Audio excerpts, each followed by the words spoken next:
Folks, I like to live by the idea that I only have two gears, and those gears are silence and attack. That's a rule I live by. And what I mean by that is that if you are explaining, I believe you are losing. Well, today I'm going to break this rule of mine, and I am going to be losing. I'm going to be explaining something to you, and I'm going to explain why as this video goes on. So to start this video, I actually want to make a bit of a sad or shocking announcement that will come as a surprise to some of you, and it's that although I got married in August, a couple of months later in October, we actually decided, me and my wife, we decided that we are going to be separating. And now obviously that's a shock to you all, and the reasons for this, that's our business, that's private. If you are a friend of ours, if you're someone who knows us, okay, you can feel free to reach out and talk if you want to. But for the general public, it's none of your business really. But just know that we are entirely fine. I'm okay, she's okay, we're moving on, we're on good terms, everything's fine there. And I just want to make that clear because I don't want anyone to go out of their way to be negative or say or harass or do any, you know what I'm talking about. I mean, I don't think anyone would, but I'm just making sure. Anyway, this is part of the reason why I'm breaking that rule of mine. And it's because normally the rule of mine applies to me for my own personal interest, but the reason I'm explaining what I'm explaining today is to do with more other people, and I don't just mean past relationships or anything like that. I just mean people in general, and I'm going to get to that. So anyway, I said we decided to split back in October, and since then we've both actually been pretty good about it. We've actually sat down together and even made accounts on like dating websites and stuff like that. Bit silly, but it is what it is. Anyway, this past week I matched with a woman on Tinder who came on rather strong. This was only 2 or 3 days ago from when I recorded this video. I don't know when I'm going to post this, but I matched with this woman and she came on very, very strong on one of these apps, and basically immediately asked for my WhatsApp number, and alarm bells are going off a little bit, but I said fuck it, and we go ahead and we move over to WhatsApp, and very quickly the chat gets a little bit spicy. She started asking all sorts of things such as what I was into sexually, and also was saying very much what she was into. Too much information, but I'm a bit of a kinky degenerate and I'm into pretty much anything and everything, and I'm willing to try everything at least once. Anyway, I played along with the conversation, saying things I thought that she would like to hear, also in hopes of maybe reciprocation, and then suddenly she began insisting that I send her certain spicy images of my nether region, if you catch my drift. Now, this isn't something I can actually think I've ever done in my life. I don't think it's something I've ever sat there and sent to another person, and I especially wouldn't ever do it on somewhere like WhatsApp.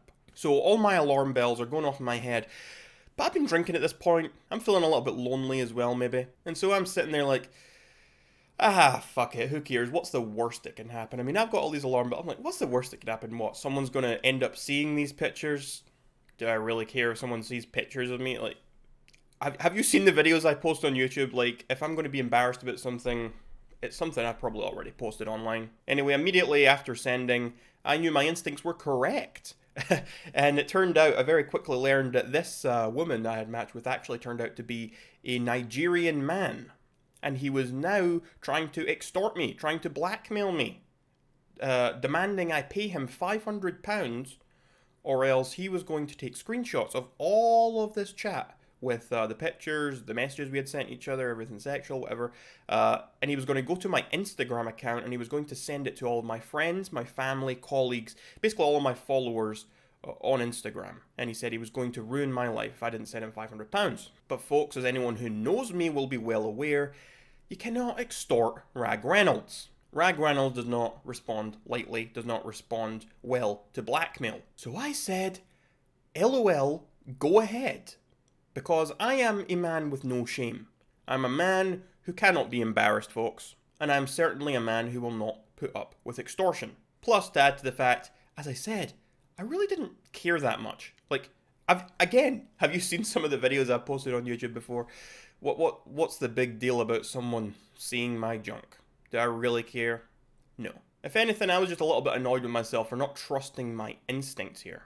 I was annoyed that I kind of let this guy catch me out off guard. Felt a bit outplayed, a bit like a moron. But I do suspect that this video will now turn the tides back in my favour. Let's be honest folks, if this guy had actually checked out my channel first, he'd be very well aware of the sort of content I've posted. He'd have seen that I was a bit of a degenerate, incapable of being humiliated. How else would you explain Demi Lovato, Behooved, Australia Isn't Real, and all my other videos? Very quickly the man changed course, changed his tune. He didn't really seem like he wanted to leak these images. He realised he wasn't going to get any money out of me. It then got quite strange and I had a 10-minute phone call with him and we talked a little bit. He was trying to give me dating advice and stuff. And then actually essentially offered me a bit of a job, like a proposition, asking me to help him do this to other people and he would give me a cut of the money. Anyway, the next day, this was still on my mind for most of the day, and then at night, which was yesterday, he messaged me again and we had another brief phone call. He had tried to assure me that he didn't intend on ruining anyone's life anytime he ever does this, and it was strictly business, never personal.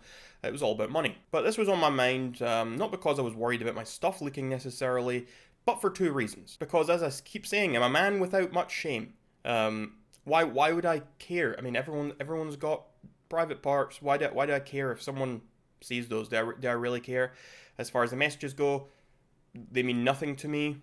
I don't care about them. It was not a big deal either. So it's like, why? Well, there are two reasons as to why it was on my mind. The first is because a lot of young people follow me on my Instagram, and I don't feel very good knowing that some of these people might end up being spammed and bombarded with inappropriate images of me when there's nothing I can do about it. So I wanted to kind of give people a bit of a heads up, or at least explain it in case it did happen, because it doesn't really sit right with me that people, especially young folks, might suddenly be invaded on with certain images. And the second reason is that, as I said at the beginning of the video, my wife and I have decided to split.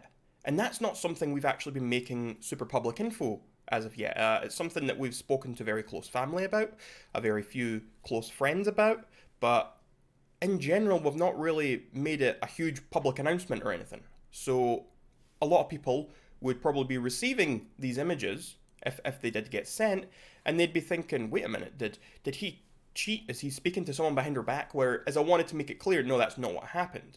We had basically been split technically for 2 months already before this ever happened. Anyway, I've been thinking about this even more since we had the second call with this Nigerian man.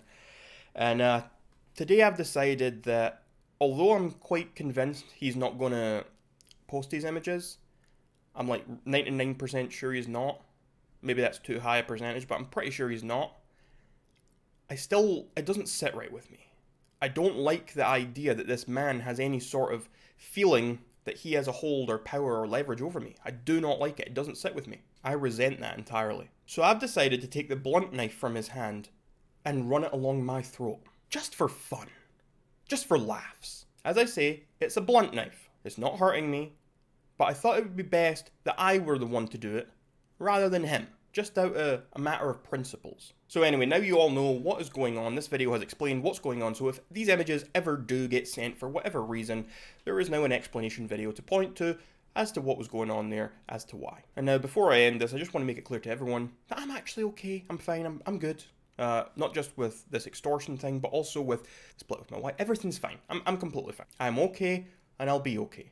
This isn't my first scandal on the internet, and it certainly won't be my last, or at least I'd be very, very surprised if it was. I may be losing, folks, but I'm still the coolest lad you'll find. The Emperor of Thundercunts.